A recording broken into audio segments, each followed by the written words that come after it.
जन्म जाने बेला ठाउँ भएन अर्को के भान्जी त पनि बस्छ ए हाम्रो यहाँ बोल होइन के अरे बस्नु मतलब छेउमा बस्नु नि त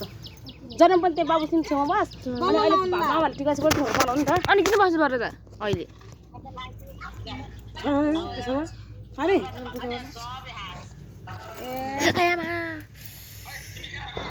म यहाँ पिठो हो नि यहाँ हाट बाउ छोरा बसेर त के टिका लगाइदिनु भयो दादाको सामान यसो गर पूजा गर अब यहाँ आऊ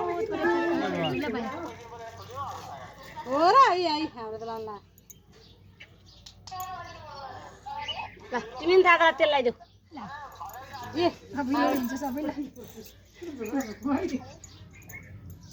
ल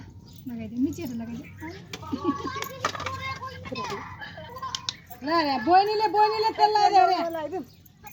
ल बहिनीले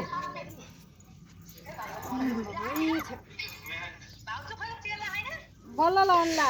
यहाँ हेर्नु यहाँ त मेरो घाउ फेरि अलिकति कुल्दैन आमा आऊ न कविता आऊ कहाँ खुसी गला ए किला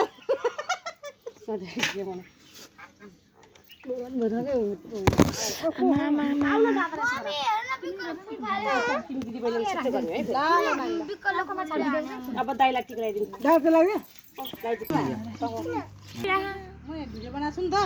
हाम्रो अल्प हामीलाई दाउनु मिलेर दिएर सिधै भयो ल हातले आइदिन्छ होइन हातले आउनु हुन्छ हातले पठाएको पुरै ढाकिदिनु यसो त सबैजनाले होइन ल पक्कै पाक्नु हुँदैन निधार नतन्काएर है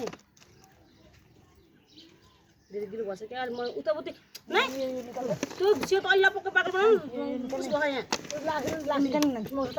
अनि लासी किन हो त मैदा त हुन्छ नि त्यो देखिरहेको पानी बनाइदिए यसले त्यो उसको उतापट्टि साइडको गराएन भनेको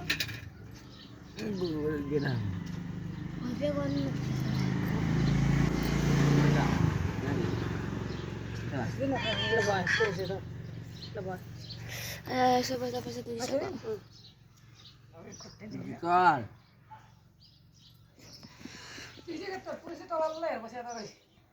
नाका त नलागा नै यस्तो पुसेर हतार मैले टल्लो र चाहिँ अझै हामी चाहिँ के टोलाले हेर होइन नि त एउटा कपडा चाहिँ पुस्ने कपडा भयो अब राख राख अब भयो अब बनिसक्नु भयो राखिसक्यो नानी यहाँ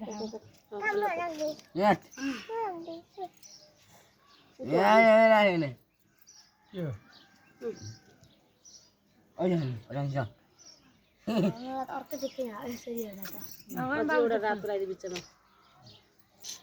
पहेँलो नि लाखेन नि लाउने छ त्यहाँ अल्लो भयो नि त एकठाउँ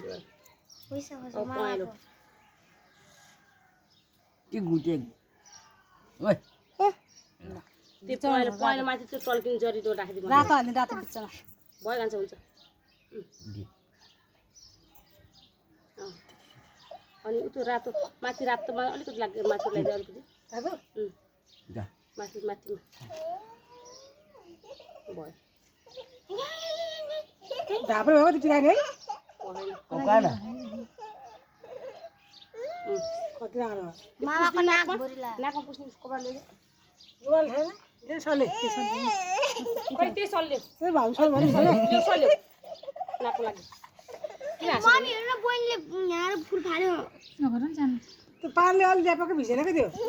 भिज्या